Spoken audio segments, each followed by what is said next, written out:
کی ہی حیات طیبہ کے دوران ایک بغاوت کی سی کیفیت عرب کے اندر پیدا ہو گئی اور بڑی زبردست خانہ جنگی ہوئی حضور کے وصال کے فوراً بعد. پھر خلفائے ثلاثہ جو ہیں وہ شہید کیے گئے. اس کا تاریخی پس منظر بھی آپ کو سمجھ میں نہیں آ سکتا یہ کیوں ہے. یہ آئسولیٹڈ واقعات نہیں ہیں، یہ در حقیقت ایک بات سمجھ لیں گے تو سمجھ میں آ جائیں گے. وہ کیا ہے؟ ہر ریولوشن کا خاصہ ہے، یہ لازمی بات ہے کہ جب وہ کامیاب ہو جاتا ہے تو اس کے کچھ عرصے کے بعد کاؤنٹر ریولوشنری موومنٹ شروع ہوتی ہے. ہوتا کیا ہے؟ ایک جماعت انقلاب لانے کے لیے کھڑی ہوئی، اس نے قربانیاں دیں، اس نے سب تقاضے پورے کیے. جو مخالفین تھے مخالفت کرتے رہے، مقابلہ کرتے رہے، ریزسٹ کرتے رہے. ایک جگہ پر آگے محسوس کیا کہ اب ہم ریزسٹ نہیں کر سکتے. It's no use continuing resistance, لہذا سر جھکا لو بھائی. میں کہا کرتا ہوں اس کو پنجابی میں جو کہتے ہیں نیوی پاؤ، اس وقت جو ہے سر جھکا لو، لیکن ذرا وقت ملے گا پھر ہم ذرا موقع محل دیکھ کر وار کریں گے. یہ ہر ریولوشن کا خاصہ ہے، ہر ریولوشن کا، کہ آخری سٹیج پر آ کر مخالفین جو انقلاب کے ہوتے ہیں وہ دب جاتے ہیں، چھپ جاتے ہیں، کور لے لیتے ہیں اور پھر موقع دیکھتے ہیں اور موقع پر پھر وہ بغاوت کرتے ہیں، اس ریولوشن کو ختم کرنے کی کوشش کرتے ہیں. یہ چیز جو ہے اگر آپ کو سمجھ میں آ جائے تو در حقیقت وہ واقعات جو ہیں جن کی طرف میں نے اشارہ کیا کہ حضور کی زندگی ہی کے اندر وہ آثار شروع ہو گئے تھے. چنانچہ مدعیان نبوت کھڑے ہو گئے. آپ کو معلوم ہے طلیحہ اسدی، مسیلمہ کذاب یمامہ کا، اسود عنسی، سجا ایک عورت، اپنے اپنے علاقوں میں ہم بھی نبی ہیں. انہوں نے سوچا یہ محمد کو اتنی بڑی کامیابی نبوت سے حاصل ہو گئی صلی اللہ علیہ وسلم، دعویٰ نبوت ہی تھا نا. آؤ نا ہم بھی سیر کریں کوہ طور کی، چلو دعویٰ کرو. اور ان کے گرد خاصی بڑی بڑی طاقتیں جمع ہو گئی تھی، کافی بڑی بڑی طاقتیں جمع ہو گئی تھی. چنانچہ مسیلمہ کذاب نے تو جو ریزسٹ کیا ہے، کیونکہ بالآخر جو ہے یہ ایک نبی نبوت کا دعویٰ کرنے والا مرد مسیلمہ اور ایک عورت سجا، ان دونوں نے آپس میں شادی بھی کر لی تھی. وہ تو ڈبل نبوت ہو گئی پھر. اور ان کی بہت بڑی طاقت تھی، بہت بڑی طاقت. یہ یمامہ کے علاقے کے لوگ جو ہیں بنو تمیم، یہ بہت تند خو، بہت سرکش، بہت جنگجو، بہت سخت لوگ تھے. ان کو رجسٹ کرنا آسان نہیں ہوا. ایک مرتبہ تو ایک لشکر جو حضرت ابوبکر نے بھیجا اس کو تو شکست ہوئی. اس کے بعد حضرت خالد بن ولید رضی اللہ تعالیٰ عنہ کو بھیجا ہے. تو بہرحال ان کو تو حضور نے خطاب دیا تھا، خالد سیف من سیوف اللہ، یہ تو اللہ کی تلواروں میں سے ایک تلوار ہے. اللہ نے فتح دی، لیکن لگ بھگ 1200 صحابہ شہید ہوئے ہیں اس جنگ میں، جن میں 500 حفاظ بھی تھے. چنانچہ اسی سے اندیشہ پیدا ہوا تھا کہ یہ تو قرآن مجید ضائع ہو جائے گا. ابھی تک ہمارے پاس کتابی شکل میں تو ہے نہیں، بس چھپے ہوئے نسخے چھاپا کھانا کا سوال ہی نہیں تھا. اصل حفاظت اس کی سینوں کے ذریعے سے ہو رہی تھی. اگر حفاظ کا یہ معاملہ ہوا تو قرآن مجید ضائع نہ ہو جائے. اس پر حضرت ابوبکر سے کہا گیا کہ آپ اس قرآن کو جمع کروائیں اور اسے کتابی شکل دیں. پہلے ریلیکٹنٹ رہے حضرت ابوبکر کہ جو کام حضور نے نہیں کیا میں کیوں کروں، لیکن پھر جب دلائل سامنے آئے کہ واقعتاً تقاضا ہے تو آپ نے مانا. پھر جو بھی کاتبان وحی تھے حضور کے زمانے سب کو جمع کیا اور زید بن ثابت رضی اللہ تعالیٰ عنہ کو ان کا جو ہے چیئرمین بنایا. اس کمیٹی نے پھر جس کے پاس قرآن مجید لکھا ہوا کچھ تھا، کسی کے پاس اونٹ کی جو یہ اسکیپولا ہوتا ہے، یہ شانے کی ہڈی بڑی چوڑی ہوتی ہے تختی کی طرح، کسی نے اس پر کچھ لکھا ہوا ہے، کسی نے کوئی چمڑے کے اوپر کچھ لکھا ہوا ہے، کسی نے کسی کپڑے پہ لکھا ہوا ہے، کسی کو کوئی کاغذ مل گیا تو کیا ہی کہنے ہیں. تو پھر وہ جمع کیا گیا اور پھر سب جو ہے جو حفاظ بھی موجود تھے ان کے ذریعے سے پھر یہ کتابی شکل دی گئی اس وجہ سے کہ یہ جو ایک زبردست قسم کی تحریک اٹھی تھی وہ کیوں اٹھی تھی؟ اب اس کا تجزیہ کیجئے. اصل میں نے جو آیات آپ کے سامنے پڑھی کیوں پڑھی اس حوالے سے. پہلی بات تو نوٹ کیجئے اذا جاء نصر اللہ والفتح ورأیت الناس يدخلون فی دین اللہ افواجا. جب اللہ کی مدد آ گئی اور فتح ہو گئی اور آپ نے دیکھا کہ لوگ اللہ کے دین میں فوج در فوج داخل ہو رہے ہیں. یہ جو فوج در فوج داخل ہونے کا فینومینن ہے، کیا اس میں یہ بات سمجھ میں آتی ہے کہ سب کے سب خالص مخلص مومن تھے؟ وہ تو یہ ہے کہ فتح کے بعد اب انہوں نے سمجھا کہ جب مسلمانوں نے مکہ فتح کر لیا تو اب کون ان کے مقابلے میں آئے گا؟ قریش شکست کھا گئے. It's no use continuing resistance. Let us go and declare our submission. جہاں ہم کہہ دیں ٹھیک ہے تسلیم کرتے. تو یہ دین میں داخل ہونا تھا، یہاں لفظ ایمان نہیں لایا گیا، اس نظام اطاعت میں شامل ہو گئے. اس کو نوٹ کیجئے اس بات. اذا جاء نصر اللہ والفتح ورأیت الناس يدخلون فی دین اللہ افواجا. اللہ کے دین میں داخل ہو گئے، اس نظام اطاعت کے اندر داخل ہو گئے اور انہوں نے کہا سمعنا واطعنا، اب ہم سنیں گے اور مانیں گے. اچھا یہ تو وہ فتح مکہ کے بعد. اس کے ایک سال کے بعد جب سورہ توبہ نازل ہو گئی اور مشرکین عرب کو آخری مہلت دے دی گئی، صرف 4 مہینے کی مہلت ہے، یا ایمان لاؤ یا تمہارا قتل عام ہو جائے گا. اس کا میں پس منظر کئی دفعہ بیان کر چکا ہوں. جو 40 نووی میں حدیث آئی تھی اس کے حوالے سے بھی تفصیل سے بیان کر چکا ہوں. اللہ تعالیٰ اپنے رسول جس قوم کی طرف بھیجتا تھا وہ قوم اگر انکار کرتی تھی تو ہلاک کر دی جاتی تھی. یہ مرحلہ آیا ہے اب قریش کے لیے، یا مانو یا ہلاکت. پہلی قومیں ہلاک کی گئی، غرق کر دیے گئے، یا زلزلہ آ گیا یا کوئی باد سرسر آ گئی، مختلف طریقوں سے. ایک طریقہ یہ بھی تھا کہ مسلمانوں کے ہاتھوں قتل کر دیے گا. جو میں نے آیت آپ کو سنائی ہے، آیت نمبر 5 ہے سورہ توبہ کی. فَإِذَا انْسَلَخَ الْأَشْهُرُ الْحُرُمُ. اب یہ جو 4 مہینے کی ان کو مہلت دی جا رہی ہے، جب یہ ختم ہو جائے تو اے مسلمانوں فَاقْتُلُوا الْمُشْرِكِينَ حَيْثُ وَجَدتُّمُوهُمْ. اب قتل کرو ان مشرکوں کو جہاں کہیں بھی پاؤ. وَخُذُوهُمْ. پکڑو انہیں. وَاحْصُرُوهُمْ. ان کا گھیراؤ کرو، محاصرہ کرو. وَاقْعُدُوا لَهُمْ كُلَّ مَرْصَدٍ. اور ہر جگہ گھات لگا کر بیٹھو انہیں گرفتار کرنے کے لیے. فَإِن تَابُوا وَأَقَامُوا الصَّلَاةَ وَآتَوُا الزَّكَاةَ فَخَلُّوا سَبِيلَهُمْ. پھر وہ اگر توبہ کر لے، اپنے شرک سے باز آ جائیں اور پھر وہ نماز قائم کریں اور زکوٰۃ ادا کریں تو ان کا راستہ چھوڑ دو. ان اللہ غفور رحیم، اللہ غفور رحیم. اب اس کا تجزیہ کیجئے.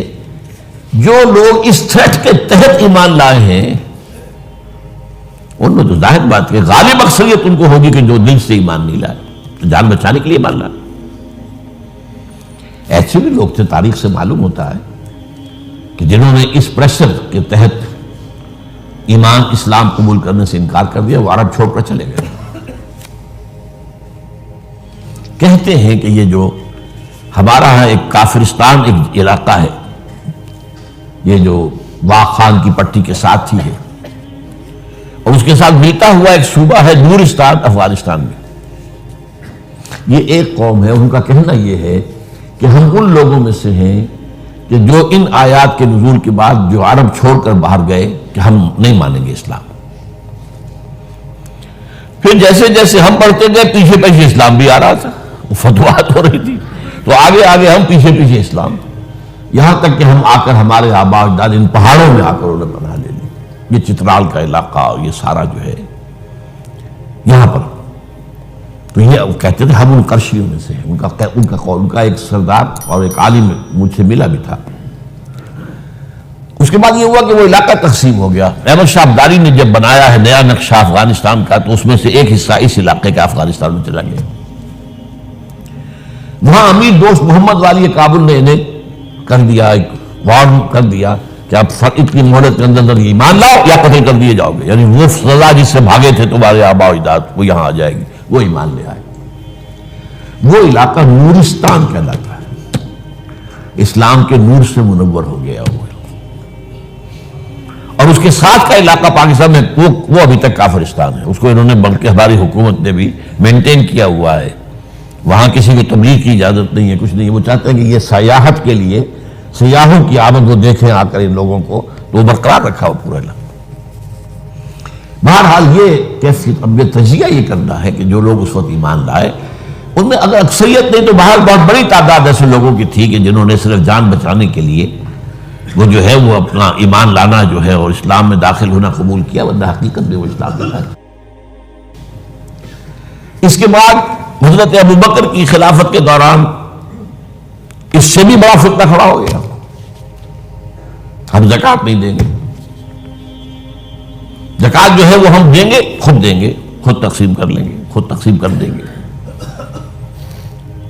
حضرت ابوبکر رضی اللہ تعالیٰ عنہ نے طے کیا ان کے خلاف جہاد، جنگ. کیونکہ یہ سورہ توبہ کی 5ویں آیت کے اندر بھی یہ ہے، 2 شرطیں ہیں. اگر وہ توبہ کریں اور نماز قائم کریں اور زکوٰۃ دیں. اسی کے حوالے سے جب کہا گیا تھا حضرت ابوبکر سے کہ آپ ان کے خلاف قتال نہ کیجئے، یہ مرتد تو نہیں ہوئے، اسلام سے منکر نہیں ہوئے، کوئی نئی نبوت کو دعوت نہیں کیا، اور زکوٰۃ کے بھی منکر نہیں ہے اس معنی میں کہ زکوٰۃ نہیں دیں گے، کہتے کہ ہم خود جو ہے اس زکوٰۃ کا بندوبست کریں گے. یہ عظیمت تھی حضرت ابوبکر کی رضی اللہ تعالی عنہ. آپ نے کہا کہ اگر یہ حضور کے زمانے میں اونٹ دیتے تھے زکوٰۃ میں اور ساتھ ہی اس کو باندھنے والی رسی بھی دیتے تھے، اب اگر یہ کہیں گے کہ اونٹ لے جاؤ رسی نہیں دیتے تو بھی میں جنگ کروں گا. ایسے پیارے الفاظ ہیں. ایبدل الدین وانا حی، کیا دین میں تبدیلی کر دی جائے گی، دین میں ترمیم کر دی جائے گی جبکہ ابھی میں زندہ ہوں؟ میرے ہوتے یہ نہیں ہو سکتا. حالانکہ حضرت عمر فاروق جیسی شخصیت بھی مشورہ دے رہی تھی. دیکھیے 2 محاذ پہلے کھلے ہوئے ہیں. جیسے اسامہ کو حضور نے تیار کیا تھا آپ نے بھیج دیا، ٹھیک کیا. پھر جو نبوت کے دعوے دار تو کھلے مرتد ہو گئے، ان کے خلاف جہاد تو بالکل ضروری تھا. اب تیسرا یہ محاذ نہ کھولے. ابھی مسلمانوں کے دل ویسے زخمی ہیں، حضور کے انتقال کے بعد محاذ جو ہے مسلمانوں کا گرا ہوا ہے. لیکن یہ عظیمت تھی حضرت ابوبکر.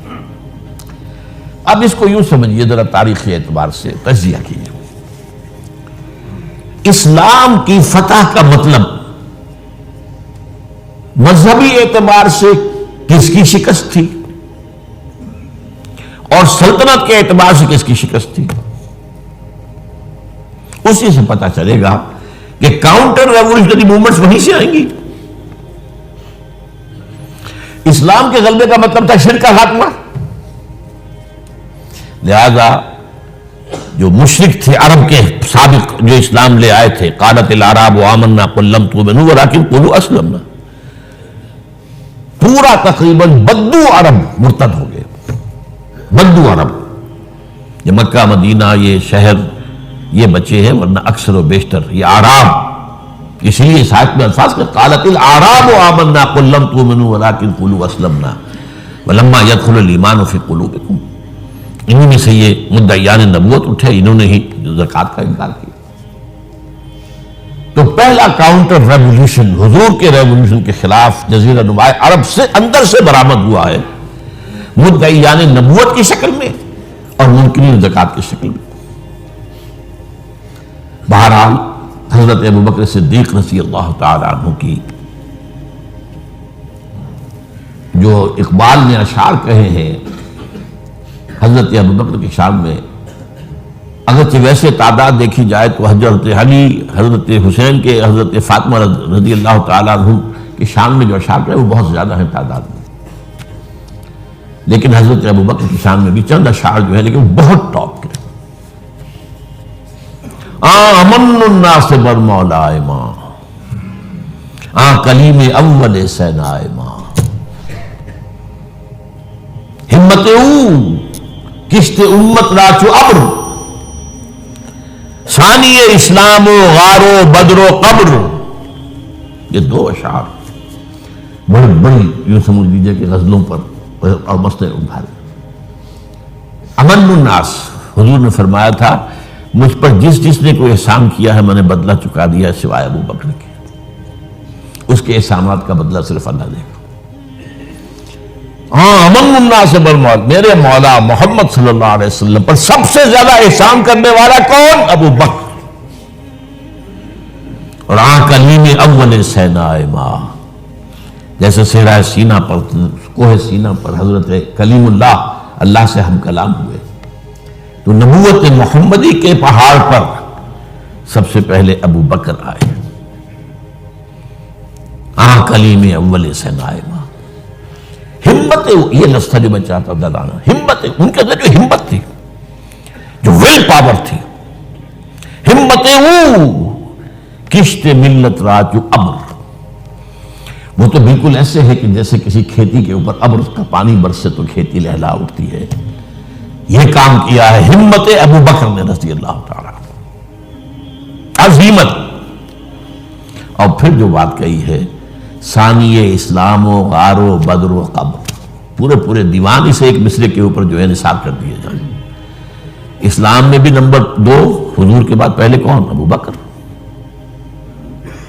غار میں نمبر 2، غار ثور میں حضور کے ساتھ کون؟ ابو بکر. بدر میں نمبر 2، جب وہ بنا دی گئی تھی جھونپڑی اور وہاں حضور سجدے کر رہے تھے دعائیں، کون کھڑا تھا پہرے پر تلوار لے کر؟ ابو بکر. قبر میں نمبر 2، حضور جہاں دفن ہوئے وہیں نمبر 2 پر دفن ہوئے حضرت ابو بکر.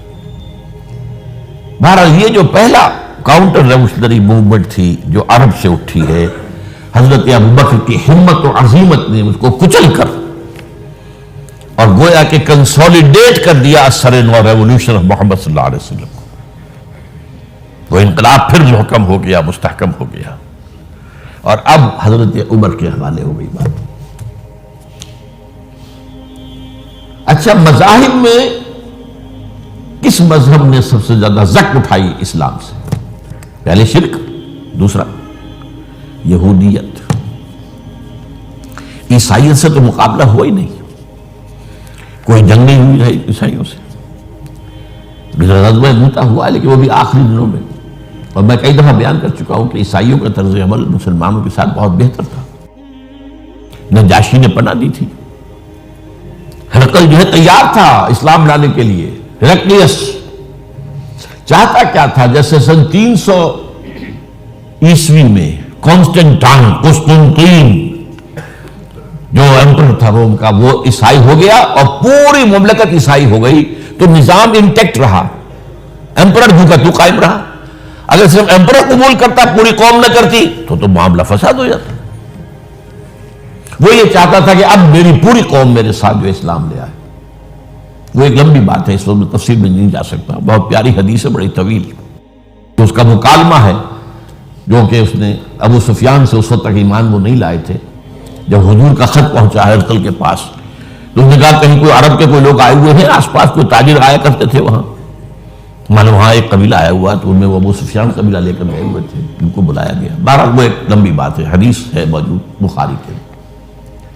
یہودیت کی کمر ٹوٹی. 3 ان کے قبیلے تھے بڑے زوردار، وہ مدینے سے نکالے گئے. ایک قبیلے کے تو تمام جوان مردوں کو قتل کیا گیا. پھر ان کے مضبوط قلعے تھے خیبر کے علاقے کے اندر، فدق اور یہ ان سب میں سے نکالا گیا. تو جو اگریوڈ پارٹیز تھیں، تو ایک اعتبار سے شرک، مشرکین، ان کی طرف سے تو آ گیا رد عمل، کاؤنٹر ریولیوشن، یہ حضرت ابو بکر کے دور ہی میں. لیکن میں یہودیوں کا ذکر اب بعد میں کروں گا. سلطنت کے اعتبار سے جس سلطنت کے چیتڑے اڑ گئے وہ سلطنت ایران تھی. حضرت عمر کے ہاتھوں تو ختم ہو گیا، نسیہ منسیہ. سلطنت روما، اس کی صرف ایک ٹانگ ٹوٹی تھی 3 میں سے. وہ 3 مملکت، 3 بر اعظموں پر پھیلی ہوئی سلطنت تھی Roman empire. Eastern Europe, northern Africa, western Asia. Western Asia میں شام اور ترکی کا علاقہ. شام لیا گیا اس سے، باقی تو اس کے پاس رہا. مشرقی یورپ بھی رہا، شمالی افریقہ بھی رہا. وہ رفتہ رفتہ بعد بھی جو ہے گیا. لیکن یہ کہ اصل میں جو ہے پہلے مرحلے میں اس کی ایک ٹانگ ٹوٹی. ایک ایران کا خاتمہ ہو گیا. ایرانی بے انتہا نسل پرست، ان میں اپنی ریشیل سپیریورٹی کا بہت احساس ہے، نسلی برتری کا، اپنی تاریخ پر بہت ناز ہے، شہنشاہیت کی تاریخ جو کہ خسرو سے شروع ہوتی ہے، سائرس سے، پھر ڈیریس جیسا عظیم فاتح. بڑی عظیم تاریخ ہے ایران کی، اس کو یوں سمجھے یہ معمولی شے نہیں ہے، ایران بہت عظیم تاریخ. اور کئی سو برس تک تو سارا معاملہ جو ہے جسے آپ وہ سی-100 کہتے ہیں، تو یہ دو سپر پاورز نہیں ہیں، ایران اور روم، ایران اور روم، ایران اور روم. کبھی ایران غالب آ گیا روم بیٹھ گیا، کبھی روم غالب آ گیا ایران بیٹھ گیا. قرآن مجید میں ایک پوری سورت جو ہے سورہ روم کے نام سے ہے کہ نہیں؟ الف لام میم غلبت الروم فی ادنی الارض وهم من بعد غلبهم سیغلبون فی بضع سنین. بہرحال ایران کا جو پرخچے اڑے ہیں، بادشاہت ختم ہوئی ہے، اس کا وار آیا ہے حضرت عمر پر. یہ چونکہ ہوا حضرت عمر کے ہاتھوں، لہذا ایرانیوں کے نزدیک مبغوض ترین شخص حضرت عمر ہے، اور حضرت عمر سے نفرت ان کی جبلت کے اندر ہے، ان کے جینز میں ہے.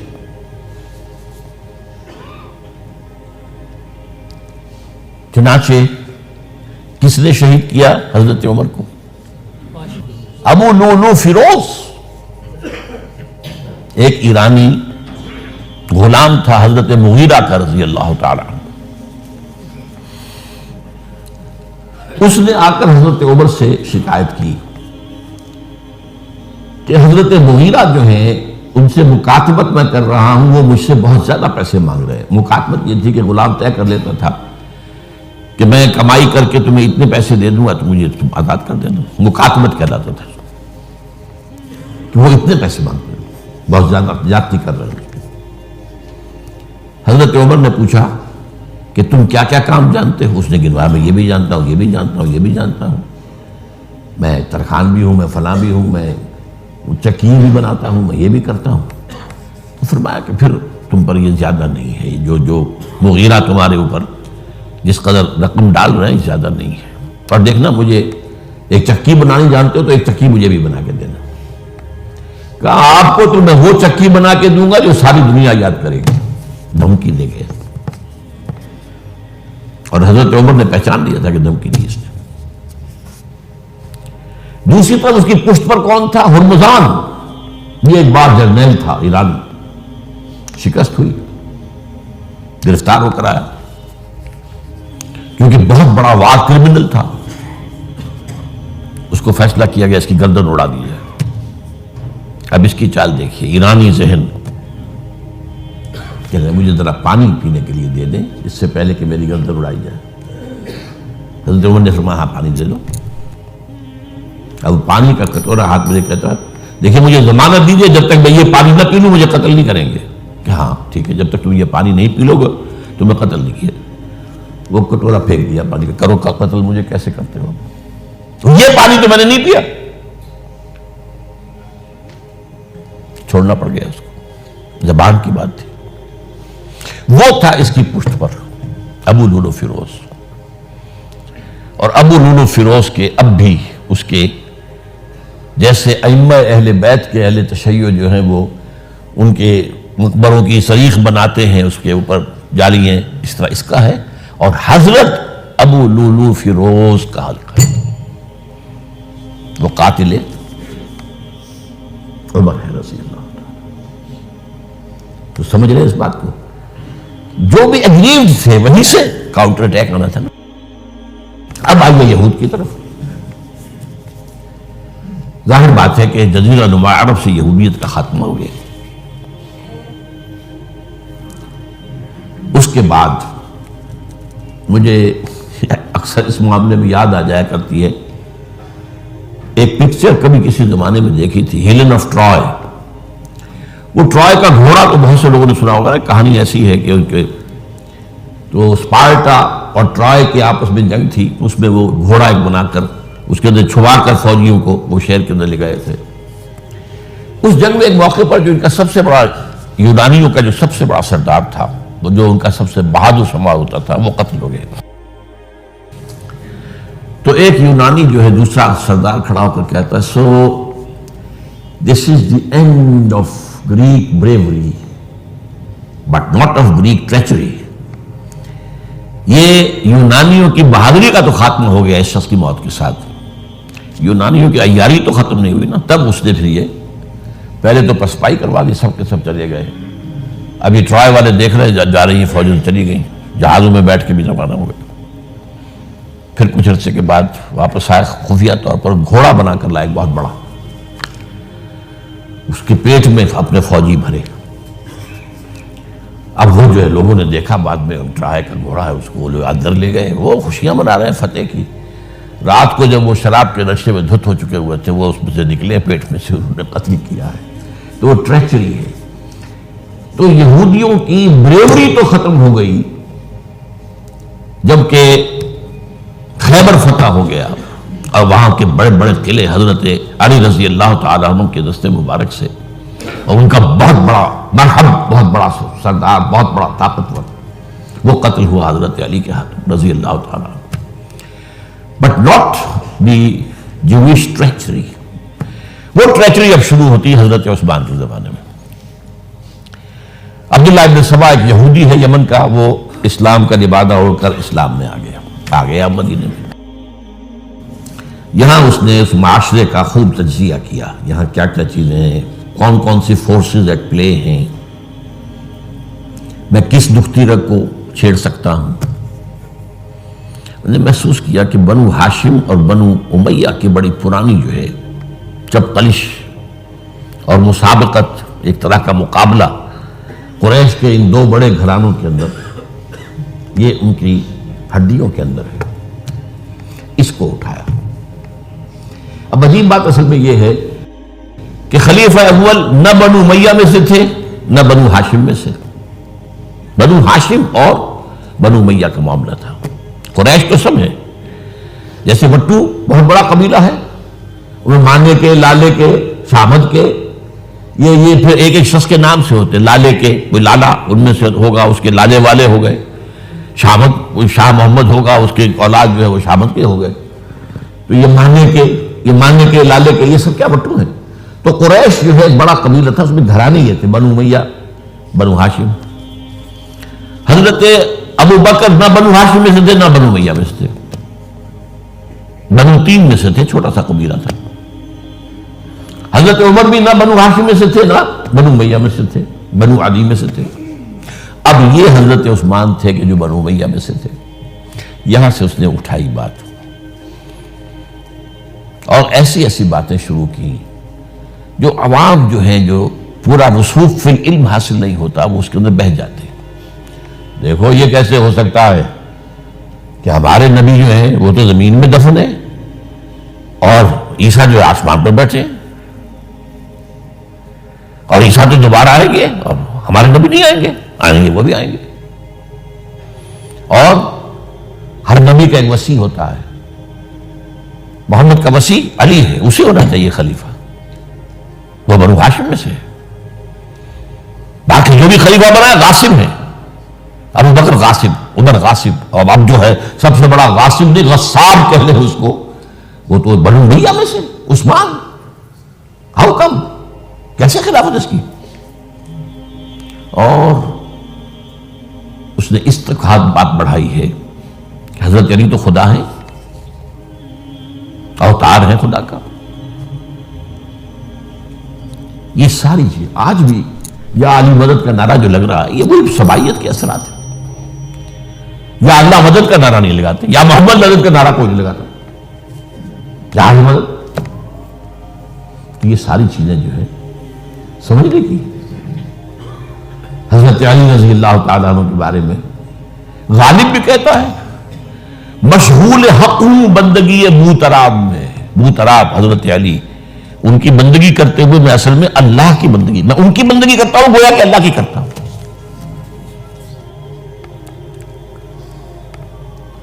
ہر چند علی کی ذات نہیں ہے خدا کی ذات، لیکن نہیں ہے ذات خدا سے جدا علی۔ یہ ساری باتیں اس نے پھیلائی اور فتنہ برپا کر، اور اس کی ایک خاص ٹیکنیک اس نے ایجاد کی۔ سب سے پہلے اس نے جا کر کوفے میں اپنا میدان جمایا۔ حضرت عثمان کے بارے میں تو اپنا بہت ہی، وہ تو اپنے رشتہ داروں کو پالتا ہے، ان کو عہدے سارے اپنے رشتہ داروں کو دے دیے ہیں، اور انہیں دولت انہیں دیتا ہے، یہ کرتا، معاذ اللہ معاذ اللہ۔ وہاں پہ ذرا کسی نے جو وہاں کے گورنر تھے ذرا بات پوچھ کی تو وہاں اپنے ہم خیال چھوڑ کر شام چلا گیا، وہاں جا کے وہی بات، وہاں ایک گروپ بنا لیا، پھر مصر چلا گیا، وہاں جا کر وہی بات۔ اب ظاہر بات ہے اس زمانے میں نہ کوئی ٹیلی کمیونیکیشن، نہ کوئی ٹیلی فون، نہ کوئی تار، کوئی اطلاعات کا وہاں پہنچنا وغیرہ، اس میں یہ ہے کہ وہ فتنہ تو جنگل کی آگ کی طرح بڑھ گیا، اس کا معالجہ کرنے والا جو ہے اس میں حضرت معاویہ نے کہا بھی رضی اللہ تعالیٰ عنہ، آپ ہمیں اجازت دیں، ہم آ کر کچل دیں ان کو۔ گورنر تھے شام کے، انہوں نے کہا میں فوجیں لے کر آتا ہوں ان کو کچل دیتا ہوں۔ حضرت عثمان فرماتے نہیں، جب تک یہ کوئی ایسا جرم کر نہ دیں کہ جس پر تو وہ گویا کہ زد میں آ جائے، قانون کی زد میں، اگر یہ مجھے قتل کرنا چاہتے قتل کر دیں، پھر ان سے قصاص لے لینا، لیکن جب تک یہ قتل کرتے نہیں تو میں کس جرم میں انہیں ماروں۔ عمرو بن العاص کی طرف سے آتا رہا، لیکن بہرحال یہ فتنہ اتنا بڑھا اتنا بڑھا اتنا بڑھا، مدینے میں حضرت علی کہتے رہے آپ ہمیں اجازت دیں، ہم ان کو ختم کریں۔ یہ ایک علیحدہ بات ہے، میری کتاب جو ہے شہید مظلوم کا مطالعہ کیجیے، آپ اس کی تفصیل میں جانے کا یہ موقع نہیں ہے۔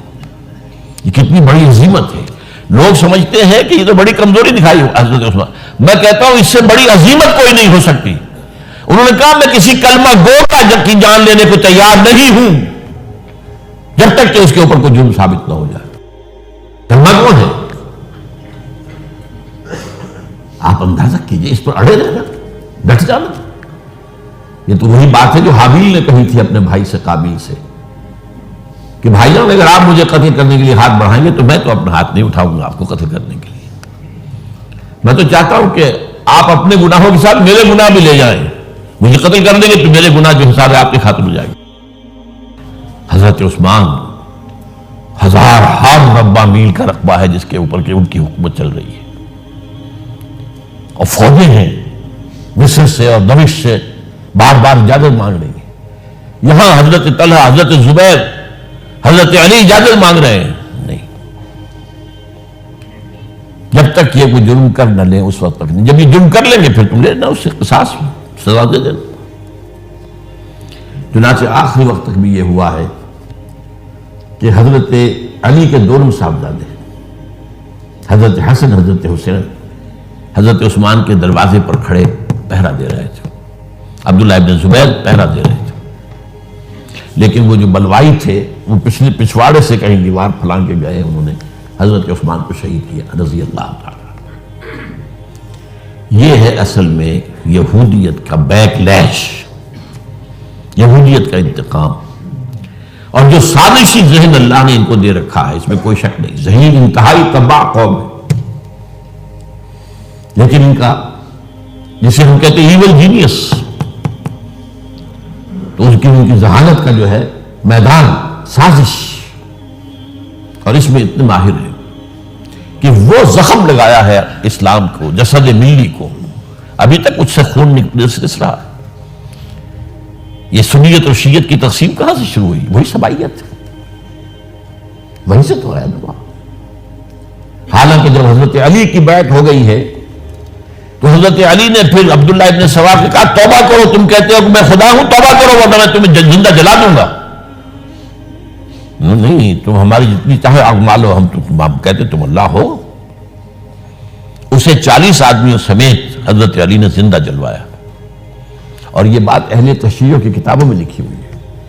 بدقسمتی سے آج کل اگر کوئی بات کی جاتی ہے عبداللہ ابن سبا کے خلاف تو وہ سمجھتے ہیں کہ یہ شیعت کے خلاف بات ہو رہی ہے، حالانکہ حضرت علی نے تو خود ان کی اپنی کتابوں کے مطابق عبداللہ ابن سبا اور اس کے 40 ساتھیوں کو زندہ جلایا۔ تو خدا ہے تو ہمیں آزما رہا ہے، وَلَنَبْلُوَنَّكُمْ بِشَيْءٍ مِّنَ الْخَوْفِ وَالْجُوعِ وَنَقْصٍ مِّنَ الْأَمْوَالِ وَالْأَنفُسِ وَالثَّمَرَاتِ، بس اسی طرح ہماری آزمائش کر رہا ہے۔ بہرحال یہ ہے پس منظر حضرت عثمان کی شہادت کا رضی اللہ تعالیٰ عنہ۔ اقول قولی ھذا واستغفر اللہ لی ولکم ولسائر المسلمین والمسلمات۔ حضرت عثمان کی شہادت کا رضی اللہ تعالیٰ عنہ۔ اقول قولی ھذا واستغفر اللہ لی ولکم ولسائر المسلمین والمسلمات۔